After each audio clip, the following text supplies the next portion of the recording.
Hoy hablaremos sobre la física de los sismos con el investigador Víctor Cruz Atienza, reconocido por la revista Nature como uno de los más destacados científicos a nivel internacional.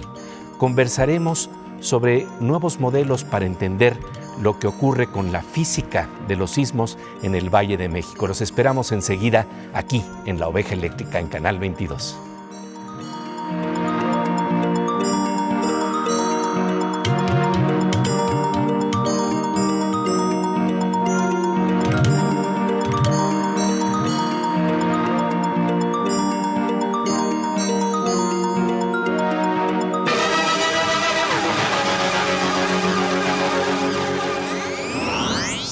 Bienvenidos a La Oveja Eléctrica, el programa de ciencia y pensamiento de Canal 22. Hoy hablaremos de la física de los sismos con Víctor Cruz Atienza, un experto mexicano que fue considerado por la revista Nature como uno de los 10 científicos más relevantes a nivel internacional. ¿Qué tal, Pepe? ¿Qué tal, Silvina? Así es. Cruz Atienza es jefe del Departamento de Sismología del Instituto de Geofísica en la Universidad Nacional Autónoma de México. Su trabajo ha desarrollado simulaciones que muestran qué parte del subsuelo temblará con más fuerza y durante más tiempo. De acuerdo con Víctor Cruz Atienza, la magnitud de un sismo es como su huella digital. Nos dice qué tan grande fue la ruptura, el tamaño de la falla geológica y por ende nos habla de la energía sísmica liberada. El deslizamiento está directamente ligado a la cantidad de energía radiada en forma de ondas sísmicas. La intensidad y duración, por otro lado, habla de la violencia del movimiento en un sitio específico, de tal modo que se pueden registrar distintas intensidades de un mismo terremoto. La forma de entender cómo se da este comportamiento es distinta a la que presentaban los modelos previos, especialmente en el caso de la Ciudad de México. La capital mexicana está situada en un islote en medio del lago de Texcoco, cuya cuenca fue desecada para construir calles, casas y edificios, pero los sedimentos blandos del lecho se quedaron en la zona central de la ciudad. Ahí sucedieron los mayores daños en el temblor de 1985.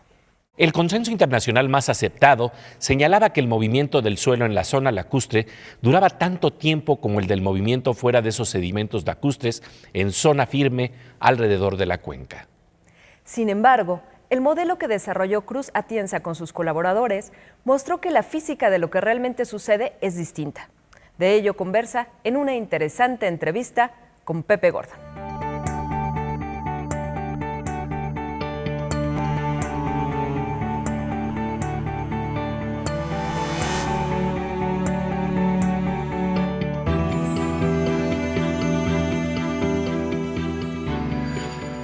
Pues Víctor, realmente te agradecemos mucho tu presencia aquí en La Oveja Eléctrica. El gusto es mío, Pepe. Muchas gracias por la invitación. Oye, para hablar precisamente sobre la física de los terremotos y lo que ha cambiado en nuestros modelos, háblanos de estos esfuerzos que realmente estás realizando con un gran equipo talentoso de colaboradores. Claro, muchas gracias. Sí, efectivamente, al lado de gente muy comprometida y capaz, estamos trabajando desde hace años para entender un poco mejor, para aportar algo más a la comprensión de lo que ocurre específicamente en la Ciudad de México cuando incide un terremoto, ¿no? Lo que es interesante que mencionabas es que justamente es la teoría la que permite reinterpretar observaciones que se habían explicado de otra forma con base en ideas previas, ¿no? Y cómo precisamente predicciones hechas por una teoría pueden llevar a determinar la manera en que queremos observar la naturaleza, para ver si efectivamente esa teoría, ese marco conceptual que nos permite entender la naturaleza, traducirla de forma lógica, es cierto o no. Y en ese sentido, pues un poco lo que nos ocurrió, porque en el caso de la Ciudad de México, digamos, el consenso más aceptado, podría decir yo, en la comunidad sismológica del país e internacional, era que el movimiento del suelo en la zona lacustre sobre la cual está edificada gran parte de la ciudad era tan prolongado, o sea, duraba tanto tiempo como el movimiento fuera de esos sedimentos lacustres en zona firme alrededor de la cuenca, por ejemplo en Ciudad Universitaria, donde tenemos una estación de referencia. Y es cierto, si uno pone 2 sismómetros en esas 2 zonas y uno registra un sismo lejano, por ejemplo de la costa, la duración del movimiento en ambos lugares es comparable. Claro, en zona de lago, con una amplitud mucho más grande, las ondas se amplifican que en zona de... Pero aquí estamos hablando de la duración. Entonces lo que hicimos fue desarrollar un modelo físico-matemático que resolvimos con la ayuda de supercomputadoras, que nos permitió postular una idea que sugiere fuertemente que la duración en los sedimentos lacustres debería ser mayor que en zona de roca firme. Esto contraviene una idea, hay lo que yo llamo la paradoja sismológica del Valle de México, es decir, los sedimentos lacustres de los que he hablado son altamente disipativos, son arcillas compresibles saturadas en agua, dentro de las cuales la energía sísmica muere muy rápidamente, se disipa rápidamente. Entonces, claro, ¿cómo es posible que disipándose tan rápido esa energía dure tanto el movimiento? Entonces, este modelo lo que propone, que tiene un sustento observacional también, es que en realidad son ondas que viajan a mayor profundidad dentro de la cuenca en sedimentos más duros, menos disipativos, que se recrean en esa parte profunda de la cuenca, emitiendo la energía hacia arriba, mientras que la que se propaga cerca de la superficie muere rápidamente. Bueno, entonces a lo que iba con todo esto era, y acabo, es que ese modelo, esa idea, sugiere que la hipótesis o la idea anterior que ya describí al principio sobre la duración del movimiento en ambos sitios es la misma, pues no debería ser cierto. Entonces nos dimos a la tarea de ver cómo demostrar si este modelo era correcto o no. Entonces, bueno, con la ayuda de un arreglo de estaciones sismológicas fuera de los sedimentos lacustres y con unas técnicas que sirven para el diseño de antenas electromagnéticas, pudimos estudiar con detalle el campo de ondas de un sismo que provenía de la costa, de varios sismos, lo confirmamos con varios terremotos, y nos dimos cuenta de que esa energía sísmica que atraviesa ese arreglo justo antes de llegar a la zona del lago, pues la mitad de la energía, grosso modo, sí proviene del epicentro, como debe ser, o sea, del lugar donde se generaron las ondas, pero que la segunda mitad de dicha energía ya no proviene del epicentro, sino de la dirección opuesta, es escupida por la cuenca sedimentaria. Entonces, claro, si uno no está consciente de eso, que vimos hace muy poco, uno podría pensar que todo el movimiento fuera de la cuenca son ondas que son suministradas durante mucho tiempo a la cuenca. Y no, lo que parece estar ocurriendo es que hay un fenómeno local, algo pasa en los sedimentos lacustres que permite que, a pesar de ser tan disipativos los sedimentos de la cuenca, la energía sísmica pueda recrearse por mucho más tiempo que en la zona firme. ¿Qué es lo que pasa en los sedimentos lacustres? ¿Por qué la energía sísmica puede durar ahí más tiempo que en zona firme? La explicación es muy interesante. De ello conversaremos después del corte. Mientras tanto, vamos a la sección de nuestra compañera Aura López, a un movimiento menos perturbador y más sutil, el movimiento del asombro que nos traen los avances tecnológicos.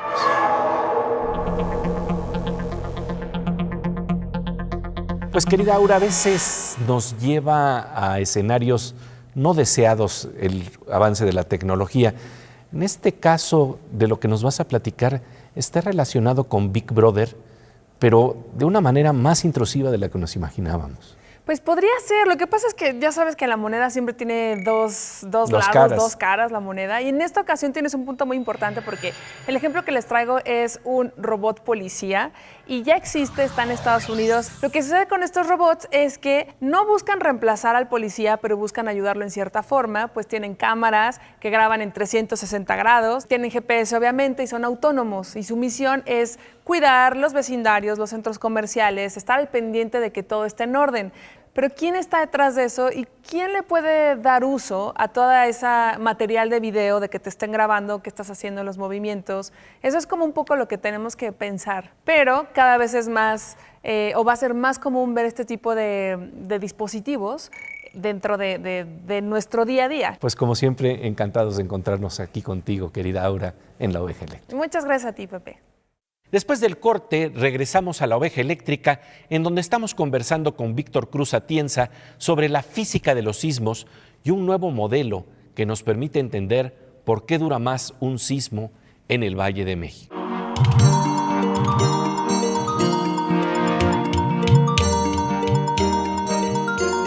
Como de rayo, estamos de regreso en La Oveja Eléctrica, en donde estamos conversando sobre la física de los sismos y lo que sucede particularmente en el Valle de México.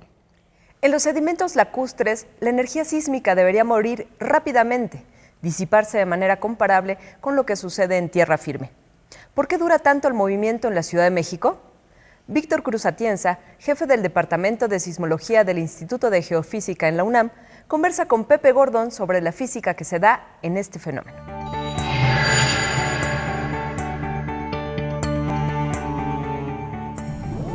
¿Tienes una forma de explicar esto que se puede plantear en términos de un modelo musical? Sí, es correcto.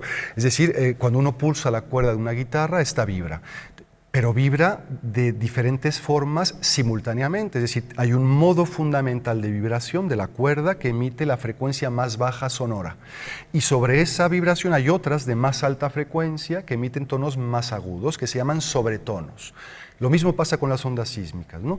Tenemos un modo fundamental que en general es el que produce los movimientos más violentos del suelo y luego modos superiores de vibración sísmica que en general tienen amplitudes del movimiento más pequeños. En el suelo específicamente de la Ciudad de México, en la zona del lago que es tan particular, resulta que el modo fundamental, la energía sísmica de dicho modo está confinada, viaja en las primeras capas de 50 o 100 metros de espesor de la cuenca, que son las más disipativas, donde se muere rápidamente la energía. No así los modos superiores, cuya energía viaja a mayor profundidad. Son esas ondas que yo refería anteriormente, que son los modos superiores de vibración sísmica, que habitan en el fondo de la cuenca, recreándose por más tiempo, por ser menos disipativo el suelo, prolongando el movimiento en superficie. Entonces, ese es el mecanismo físico que hemos propuesto para explicarlo. Esto te permite elaborar escenarios que resultaron concordar con el fenómeno que vimos sobre todo en 2017. Por supuesto, sí. Digamos, postular escenarios plausibles, o sea, verosímiles, realistas, de futuros terremotos es una herramienta muy poderosa que tenemos los sismólogos y otros científicos que estudian otras amenazas naturales para poder cuantificar cuál va a ser o podría ser el peligro asociado a futuros rupturas, sismos, etcétera, ¿no? Entonces, claro, para que estos escenarios sean lo más realistas posibles y nos permitan generar información útil para la prevención de desastres, necesitamos información, datos, observaciones sobre, por ejemplo, cómo se deforma la corteza continental, la corteza terrestre, producto de la interacción de las placas tectónicas, porque esa deformación es justamente una manifestación de la energía acumulada que eventualmente se libera en un terremoto. Entonces, en la medida en que podamos cuantificar dicha energía, que es lo que estamos haciendo con un gran proyecto de colaboración con Japón, en la brecha sísmica de Guerrero. En la brecha sísmica de Guerrero es justamente cuantificar el potencial sísmico, es decir, qué tan grande podría ser una ruptura en ese lugar, que es de particular importancia por su cercanía a la Ciudad de México, valga la precisión, es el segmento de la costa del Pacífico mexicano más cercano a la Ciudad de México, de tal forma que a partir de dicha estimación del potencial sísmico estamos ya postulando escenarios de terremotos grandes para medir el peligro, es decir, qué tan violenta sería el movimiento para contrastar dichas estimaciones de peligro con las medidas preventivas que existen actualmente, notablemente los códigos de construcción, ¿no? Y de hecho, una buena noticia en este contexto es que a partir de 1985 sí tenemos instrumentos mejores para evitar en la medida de lo posible el desastre que viene aunado a un terremoto, ¿no? Clarísimo, es decir, el 85 fue un parteaguas desde muchas perspectivas sociales y científicas, en nuestro campo, en la sismología, ese terremoto, esa tragedia, dio lugar a una instrumentación masiva de la Cuenca de México, es decir, la instalación de muchos sismómetros, acelerómetros en particular, que desde entonces han registrado decenas de miles de sismos, con base en los cuales se ha podido microcaracterizar, así decimos, la respuesta sísmica del valle. Es decir, hoy sabemos con mucha mayor precisión que en 85 las regiones de la ciudad específicas, las zonas pequeñas de la ciudad, donde la amplificación de las ondas sísmicas es mucho más grande que otras. Y con base en toda esa información se ha desprendido el código de construcción en la ciudad, que es uno de los mejores en el mundo actualmente, ¿no? Los estudios y mapas que elaboran Víctor Cruz Atienza y sus colaboradores son esenciales en el desarrollo de una cultura de prevención. Cabe destacar que las investigaciones que realizan en colaboración con Japón en la brecha sísmica de Guerrero representa un proyecto muy ambicioso en el que se están instalando instrumentos prácticamente sin precedentes a nivel internacional, aparatos muy sensibles en el fondo del mar que permiten estudiar con una precisión extraordinaria cómo se va desplazando el fondo oceánico debido a la interacción de las placas para poder cuantificar el potencial sísmico. Después del corte, seguiremos conversando con Víctor Cruz Atienza sobre este importantísimo tema. Mientras tanto, nuestro querido doctor Morsa, nuestro hacker de cabecera, nos interna en el mundo de la informática.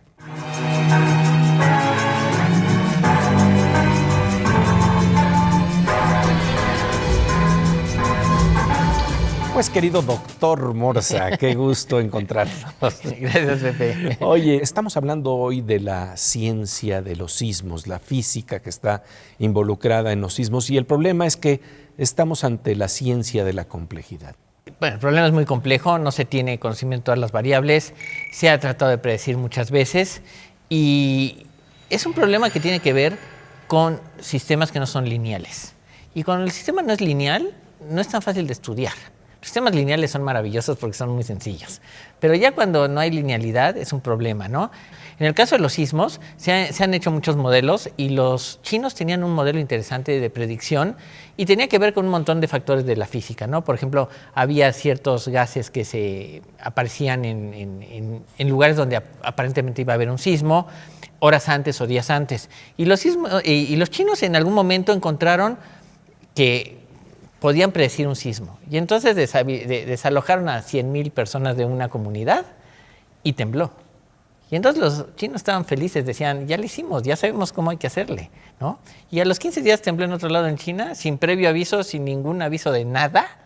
Yo creo que lo más interesante en todo caso es, está bien, no podemos predecirlos, pero nos pueden avisar, ¿no? Y tener la cultura preventiva necesaria. Que siempre hace falta, ¿eh? Pues como siempre, querido Morsa, un gusto encontrarnos aquí en La Oveja Eléctrica. Gracias, Pepe. Volvemos enseguida a La Oveja Eléctrica, en donde estamos conversando con el doctor Víctor Cruz Atienza sobre la física de los sismos, los problemas para modelar lo que sucede y los avances en este conocimiento que nos permiten construir una cultura de prevención.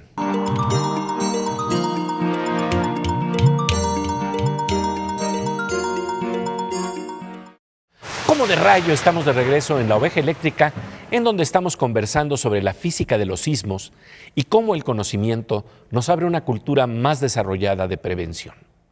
Víctor Cruz Atienza, jefe del Departamento de Sismología del Instituto de Geofísica en la UNAM, reconocido por la revista Nature como uno de los más destacados científicos a nivel internacional, conversa con Pepe Gordon sobre los problemas que tiene la ciencia para modelar los fenómenos de los sismos, en donde intervienen múltiples variables.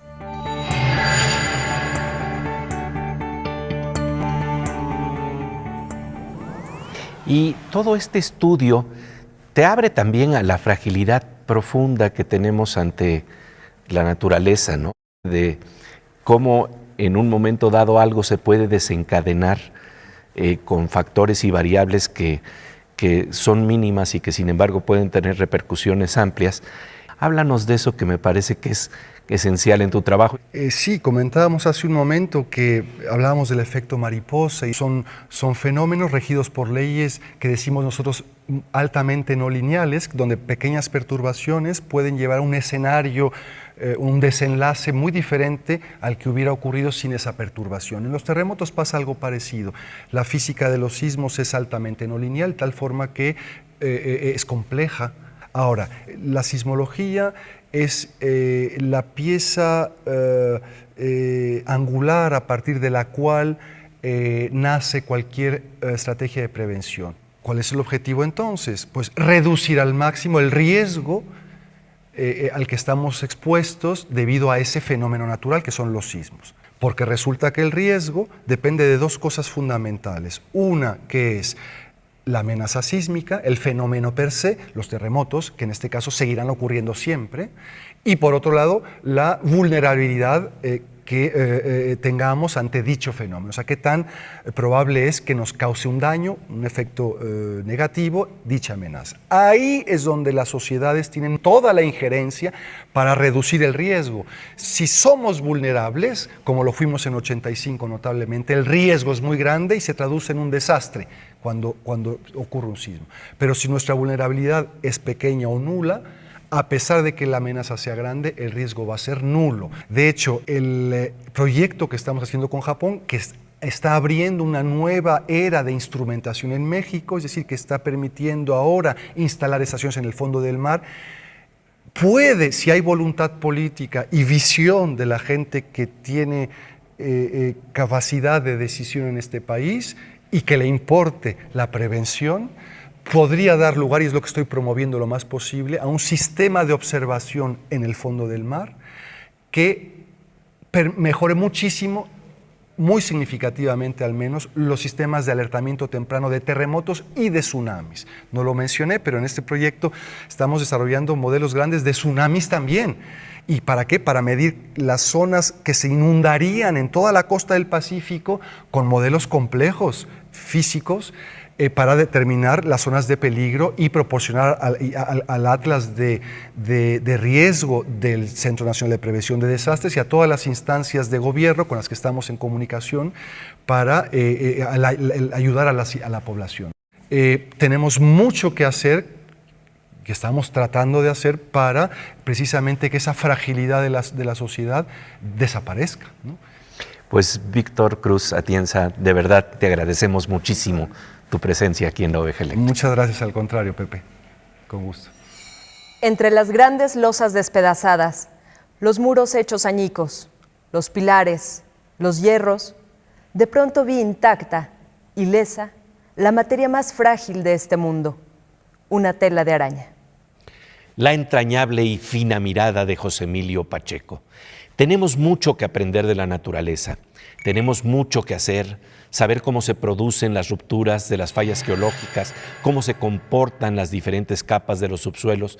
Esto ayuda a prevenir riesgos y a establecer estrategias para salvar vidas. Hay un dato muy interesante que plantea Víctor Cruz Atienza. Por cada peso que un país no destine a la prevención, tendrá que destinar entre 5 y 6 pesos a la reconstrucción.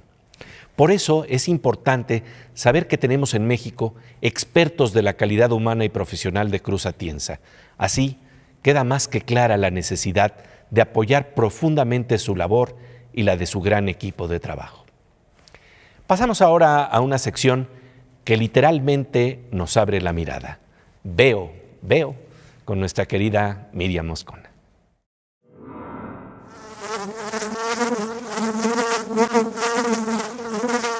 Pues querida Miriam, yo sé que a ti te gustan los disfraces, pero a la naturaleza también le gustan los disfraces. Sí, me encantan los disfraces y los carnavales. Hay una institución científica que invita a investigar, a observar sobre todo muy de cerca distintos materiales. Híjole, Pepe, producen una loquera de cosas. Así que vamos a ver los disfraces ocultos de las cosas en nuestra colaboración de hoy. Me encantan esos engaños. Eso es. este hermoso nanojardín de flores rosas y moradas ha sido sembrado, por decirlo con un guiño, a partir de óxido de estaño trabajado con zinc utilizando métodos hidrotermales. Esta especie de explosión fue captada al sobrecargar una matriz electromagnética de cobalto, hierro y boro. Estas sandías de distintos tamaños no son sino microesferas de polimetilmetacrilato con cristales de óxido de hierro. Estas coloridas bolas de estambre son las partículas erizo con nanoestrías y han sido escupidas, por llamarlo de algún modo, haciendo crecer nanocables de óxido de zinc en microesferas de polímeros. Esto que vemos aquí parecen pelotitas de colores alrededor de un rallador de cocina, pero no, son microperlas al pie de un cajón de 500 micrones. Literalmente microperlas de nuestra querida compañera Miriam Moscona. Y ahora nos vamos a la sección Cantos Cuánticos con Fernando Rivera Calderón.